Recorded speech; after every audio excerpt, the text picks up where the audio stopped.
A topic that comes up very often when we speak about OKR is the question of how can we combine OKR and performance management, or at least have some combination of OKR and compensation measurement.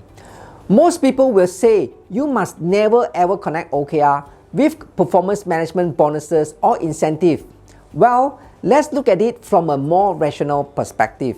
There are definitely absolutely some no-go that we are looking at now. So you should never ever directly connect ambitious OKR with compensation, with bonuses, promotion, or any other incentive for teams or individual. What we also need to consider is that we see that old school performance management system simply don't work in most cases because of these 6 reasons. Number 1, the process is not structured. One reason why performance management fail is that the process lacks structure. It is not a one-time process and needs to be repeated more often.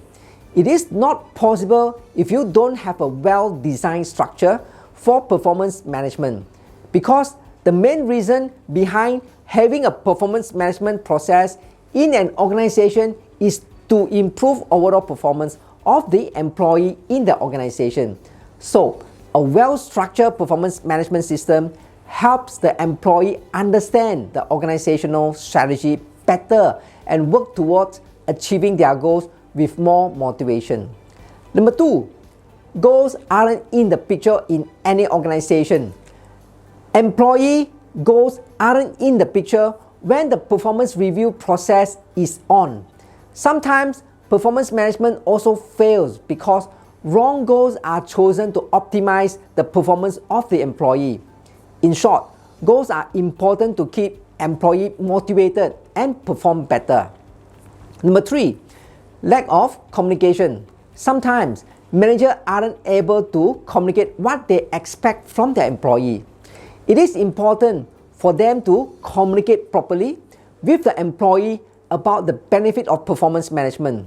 Employees should be provided with necessary resources to improve themselves constantly and should know the importance of continuous learning and a performance management system.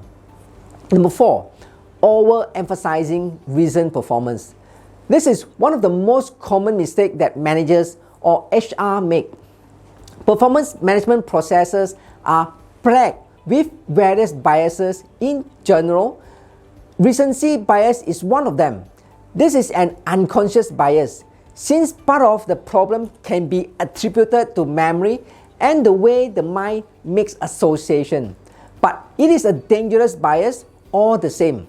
Very simply, it is because recency bias can make or break a performance review. So, overemphasizing recent performance can result in failure of the performance management system. Number 5, annual performance evaluation. Performance evaluation is valuable only when done on a regular basis. Annual performance review is not enough for any organization. Some managers claim that it consumes a major portion of their time. But if performance evaluation is annual, employees have to wait for a year to give or receive feedback. It is not good for the organization's productivities. So, annual performance evaluation is one reason why your performance management system could fail. Number 6, no recognition or reward. According to a report in Psychometric, 58% of HR agree that recognition and praise drive employee engagement and satisfaction. Appreciation and recognition are very important to keep your employee inspired and to drive productivities. A performance management system that doesn't include recognition and reward for employee performance tends to fail more easily. It is important to keep track of employee performance and appreciate their good work. That's why many organizations are getting rid of performance management. So, what happens if we directly connect ambitious OKR with compensation for teams or individuals? In general, we can say that incentivizing work results can massively harm collaboration, innovation, and long-term performance if we will try to incentivize ambitious goals. Why is that so? While this would lead to the definition of only slightly ambitious goal, I mean, why should anyone define a very, very ambitious goal? If that person knows well, if I don't achieve it, I will not get the money. Therefore, I set the bar only as high as it looks uncomfortable, but I believe that I can still achieve it. And if we try to establish this 70% achievement as is the ambitious goal, as a success culture coming from the ambitious OKR in a previously bonus-driven culture, well, this can take a very, very long time. Or maybe it never works because people will always look at why you did not achieve the goal. Therefore, you are bad. This is what is ingrained into bonus-driven culture. What we also need to consider are the HR management trends that we see worldwide. And this is a movement from performance management to continuous improvement programs. We have more focus on progress than just saying, well, that person achieved or did not achieve that goal. We have much more focus on continuous feedback in both directions, from the leader to the employee and from the employee or team back to the leaders. And we have much more focus on team result than on individual contribution. Now, what does it mean when we use OKR? We can use OKR and modern HR management method. OKR support continuous improvement program with clear objective and key result that requires specific actions, learning and development.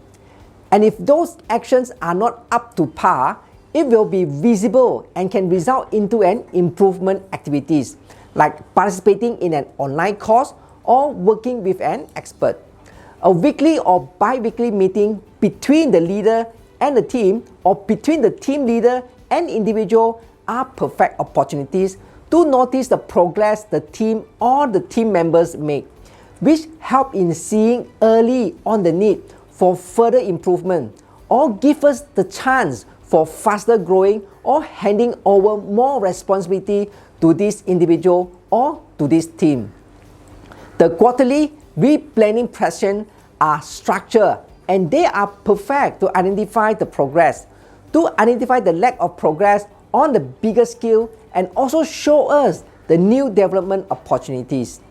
This means that committed OKR, the must-have goals, so to speak, they could be linked to individual bonuses. The risk is that other objectives will be neglected. Look at that. If you have committed objective and you have some aspiring objective, well, if the committed objectives are linked to a bonus, you will always go after that. And this is the risk that we have. So I tell you, you could link it. I do not say you should do that.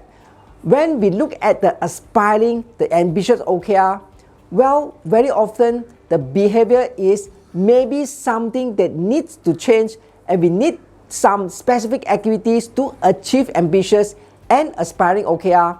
And this change could be used to incentivize that desired change. But I also say it could be used. I do not really recommend that. But you could use it at least as an indicator if someone is moving in the right direction, and therefore maybe get a bonus or another incentive. When we look at team OKR, well, if we have a team, if we have team OKR and team incentive, well, what does that generate? Well, in that case, of course, we have total transparency between the team, and that will create some sort of peer pressure. Now, if we look at these army guys, here doing some exercises, well, there will be massive peer pressure for everyone else to perform. Now, peer pressure can be good if it's fair and we treat each other respectfully.